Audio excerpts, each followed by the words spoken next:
I want to make a difference this instant, for instance, to turn indifference to inference, although I don't know how, I don't have the know-how.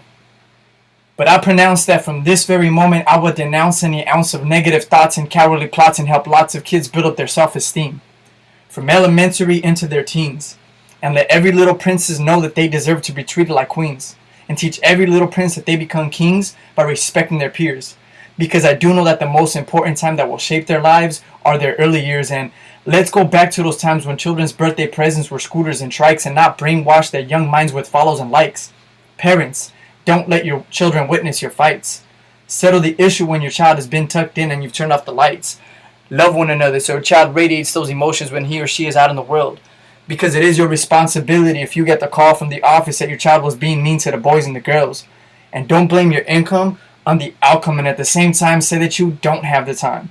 Instead of checking your Snapchats, pay attention to what your kids take to school in their backpacks, because had your child pulled the trigger, there would be nothing you could do to bring the other kids' lives back.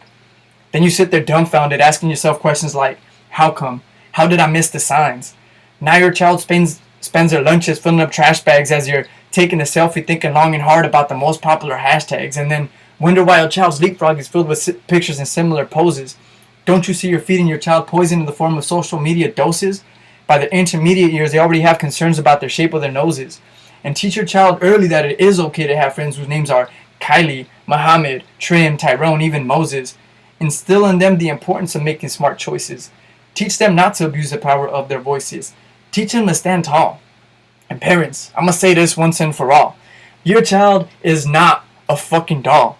We have more social media zombies and less mommies and daddies. We live in a generation where parents tell their kids to eye-touch paint while they wait for their food to arrive at their favorite restaurant just so they can also be on their phone, catching up on their missed messages.